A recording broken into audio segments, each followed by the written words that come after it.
ओम शांति।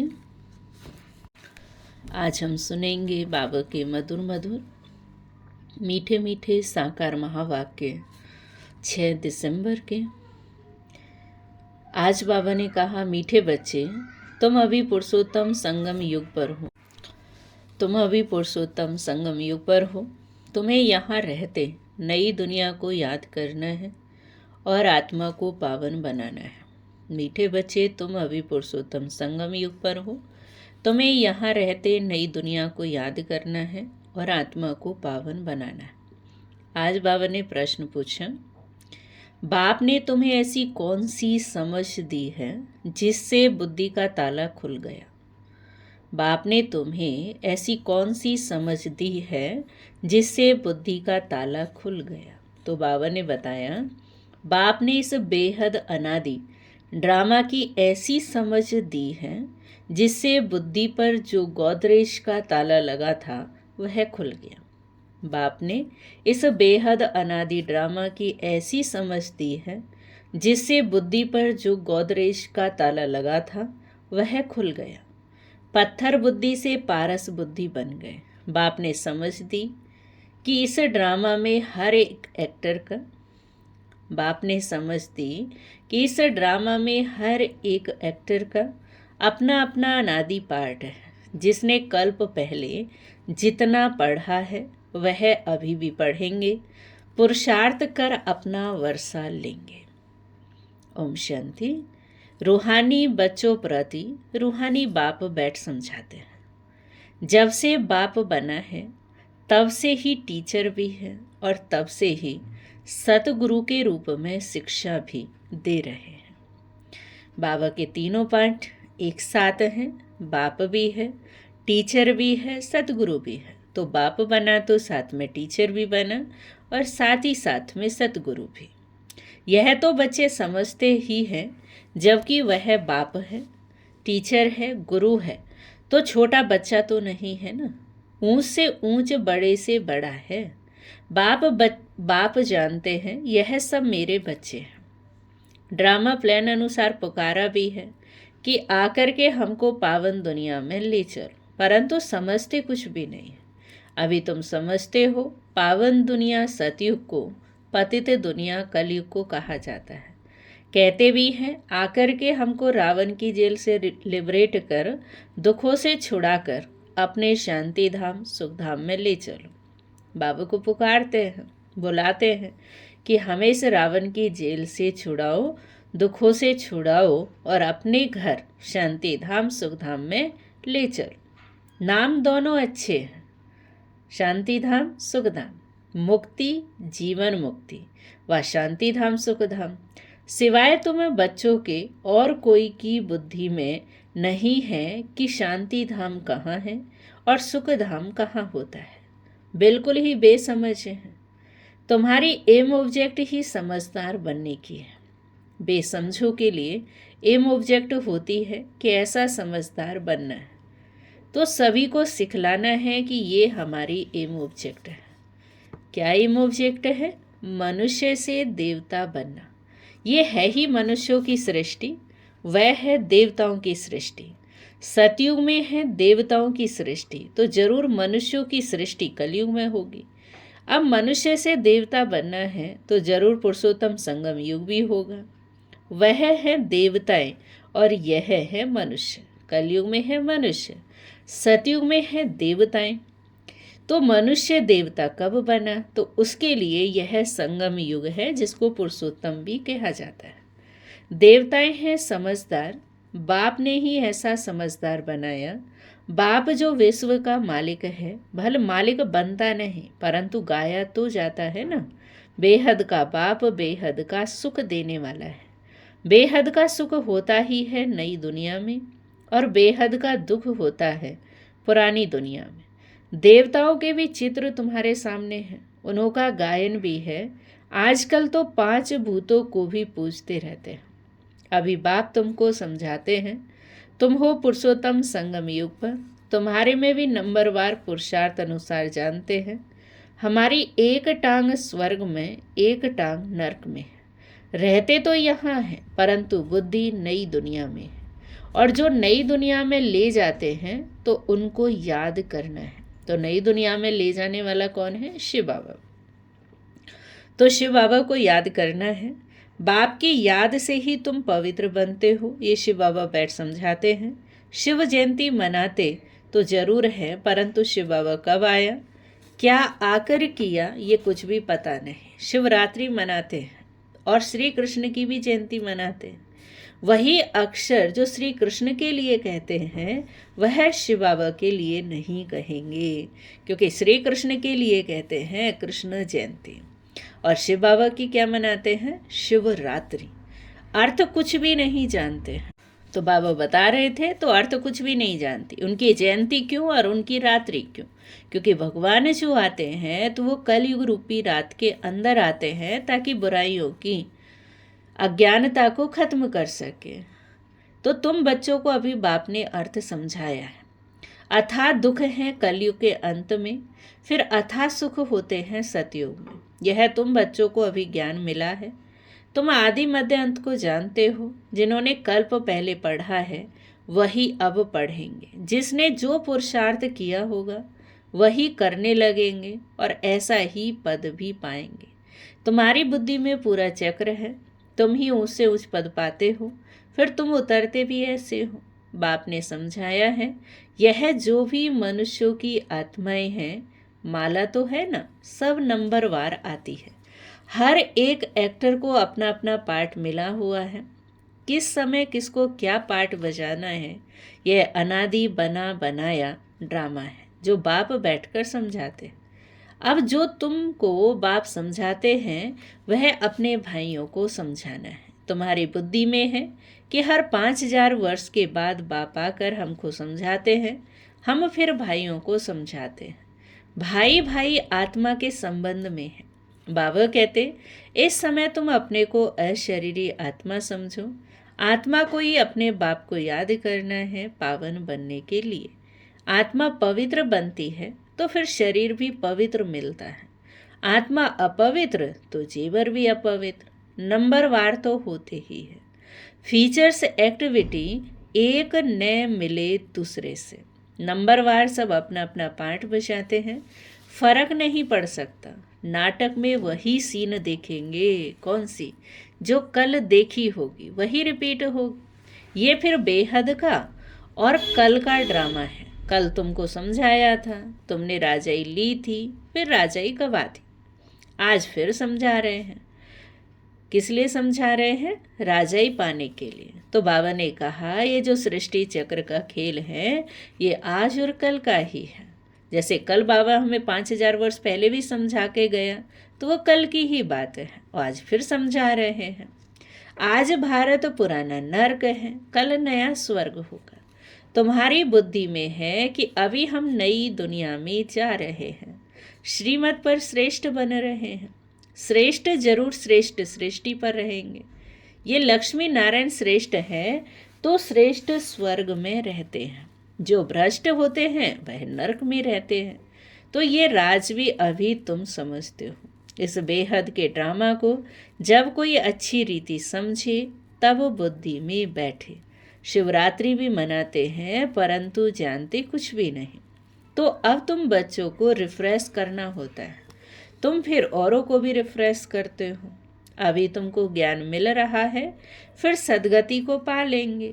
बाबा कहते, मैं स्वर्ग में नहीं आता हूँ, मेरा पार्ट ही है पतित दुनिया को बदल पावन दुनिया बनाना। तो इसलिए मुझे पतित दुनिया में आना पड़ता है।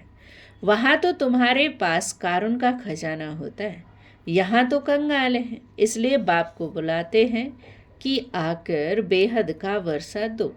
कल्प कल्प बेहद का वर्षा मिलता है, फिर भी कंगाल हो जाते हैं। चित्रों पर समझाओ तब समझ सके। पहले नंबर में लक्ष्मी नारायण फिर 84 जन्म लेते मनुष्य बन गए।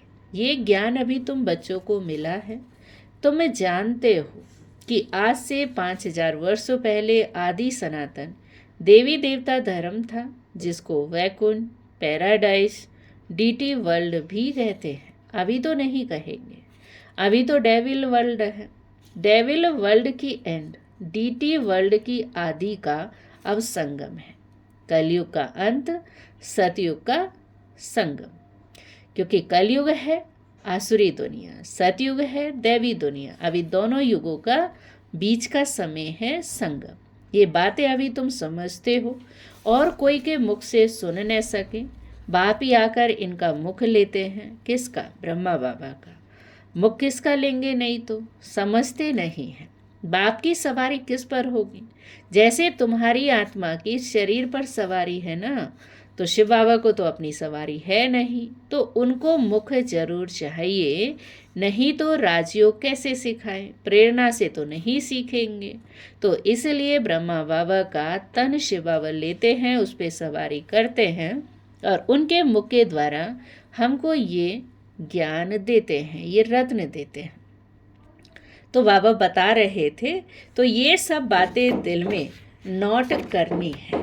कौन सी बातें? कि शिव बाबा कैसे हमें ज्ञान देते हैं। परमात्मा की भी बुद्धि में सारी नॉलेज है ना, तुम्हारी भी बुद्धि में यह बैठना है, ये नॉलेज बुद्धि में धारण करनी है। कहा भी जाता है तुम्हारी बुद्धि ठीक है ना, बुद्धि आत्मा में होती है, आत्मा ही बुद्धि से समझकर कार्य कर रही है। तुम्हारी पत्थर, बाबा कहते हैं, तुम्हारी पत्थर बुद्धि किसने बनाई?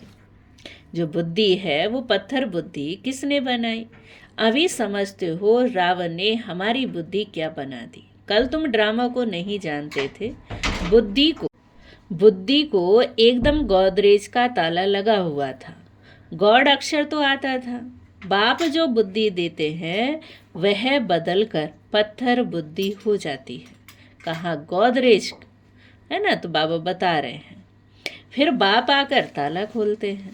सतयुग में है पारस बुद्धि, बाप आकर सबका कल्याण करते हैं, नंबरवार सबकी बुद्धि खुलती है।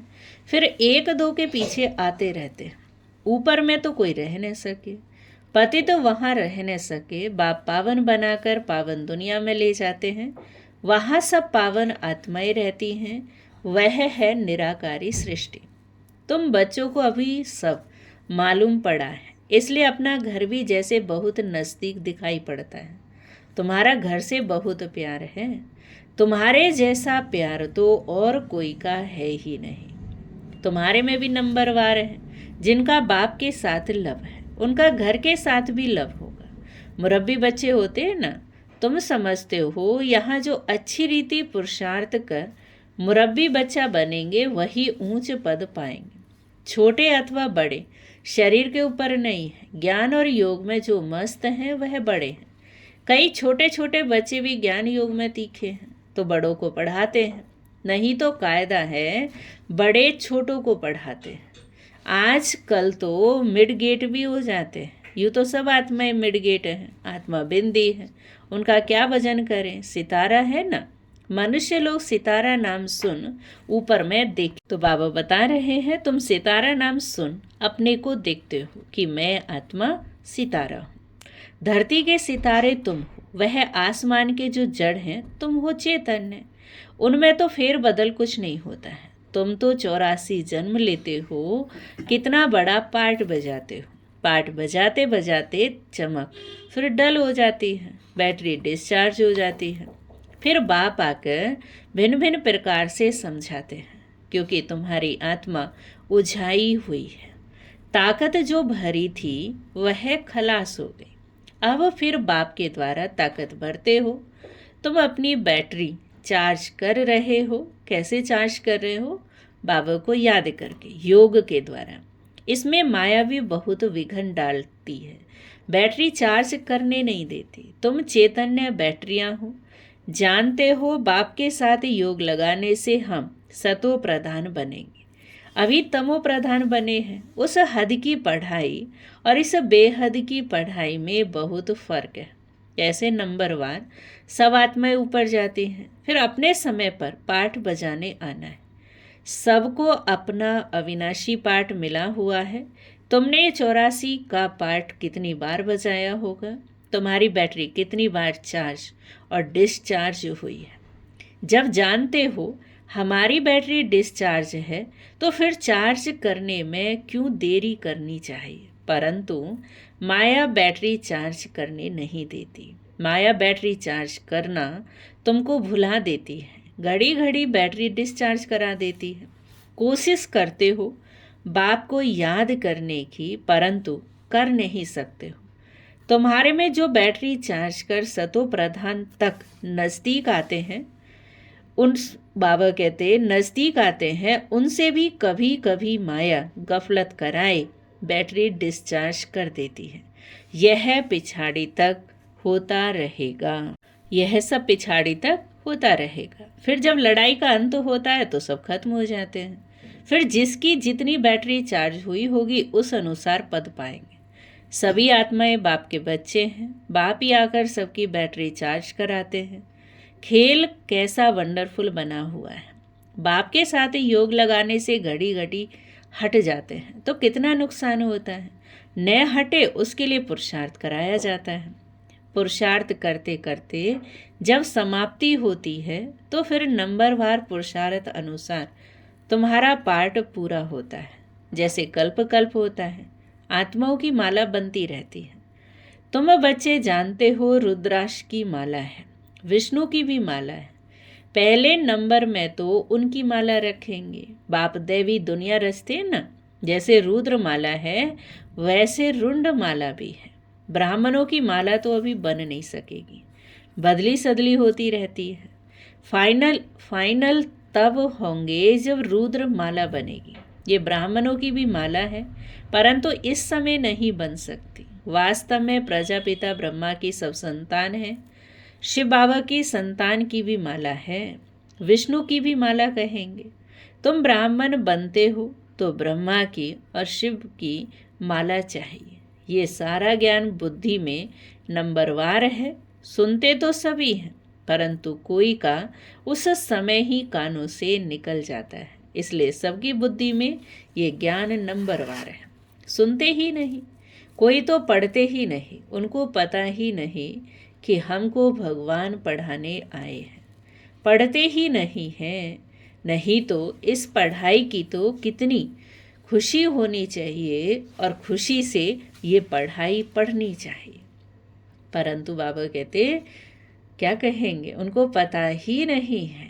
अच्छा, मीठे मीठे सिखिलदे बच्चों प्रति माता पिता बाप दादा का याद प्यार और गुड मॉर्निंग। रूहानी बाप की रूहानी बच्चों को नमस्ते। हम रूहानी बच्चों की रूहानी बाप को नमस्ते नमस्ते। शुक्रिया बाबा, शुक्रिया शुक्रिया। धारणा के लिए मुख्य सार है। पहली पॉइंट है, याद की यात्रा से आत्मरूपी बैटरी को चार्ज कर सतो प्रधान तक पहुंचना है। याद की यात्रा से आत्मरूपी बैटरी को चार्ज कर सतो प्रधान तक पहुंचना है। ऐसी कोई गफलत नहीं करनी है जो बैटरी डिस्चार्ज हो जाए। सेकंड पॉइंट है, मुरब्बी बच्चा बनने के लिए बाप के साथ साथ घर से भी लव रखना है। मुरब्बी बच्चा बनने के लिए बाप के साथ साथ घर से भी लव रखना है। ज्ञान और योग में मस्त बनना है। बाप जो समझाते हैं वह अपने भाइयों को भी समझाना है। वरदान है आज का। आज बाबा ने वरदान दिया हम बच्चों को, एक बाप को अपना संसार बनाकर, एक बाप को अपना संसार बनाकर सदा एक की आकर्षण में रहने वाले कर्म बंधन मुक्त भव। एक बाप को अपना संसार बनाकर सदा एक की आकर्षण में रहने वाले कर्म बंधन मुक्त भव। सदा इसी अनुभव में रहो कि एक बाप दूसरा न कोई, बस एक बाबा ही संसार है और कोई आकर्षण नहीं, कोई कर्म बंधन नहीं। अपने किसी कमजोर संस्कार का भी बंधन ना हो। जो किसी पर मेरेपन का अधिकार रखते हैं उन्हें क्रोध या अभिमान आता है, यह भी कर्म बंधन है। लेकिन जब बाबा ही मेरा संसार है, ये स्मृति रहती है तो सब मेरा मेरा एक मेरे बाबा में समा जाता है और कर्म बंधनों से सहज ही मुक्त हो जाते हैं। आज का स्लोगन है, महान आत्मा वह है जिसकी दृष्टि और वृत्ति बेहद की है। महान आत्मा वह है जिसकी दृष्टि और वृत्ति बेहद की है। अभी हम सुनेंगे आज बाप दादा का व्यक्ति इशारा। तो आज बाबा ने कहा, जितना अपने को सर्व प्राप्तियों से संपन्न अनुभव करेंगे उतना संतुष्ट रहेंगे। अगर जरा भी कमी की महसूसता हुई तो जहाँ कमी है वहाँ असंतुष्टता है। जितना अपने को सर्व प्राप्तियों से संपन्न अनुभव करेंगे उतना संतुष्ट रहेंगे। अगर जरा भी कमी की महसूसता हुई तो जहाँ कमी है वहाँ असंतुष्टता है। भला अपना राज्य नहीं है इसलिए थोड़ी मेहनत करनी पड़ती है, परंतु यहाँ प्रॉब्लम्स तो खेल हो गई हैं। हिम्मत रखने से समय पर सहयोग मिल जाता है। प्रॉब्लम नहीं, एक खेल है, इसलिए हिम्मत रखने से समय पर सहयोग मिल जाता है। इसलिए अपनी संतुष्टता के साथ साथ स्वयं की श्रेष्ठ स्थिति से सर्व आत्माओं को संतुष्टता का सहयोग दो। ओम शांति, ओम शांति, ओम शांति।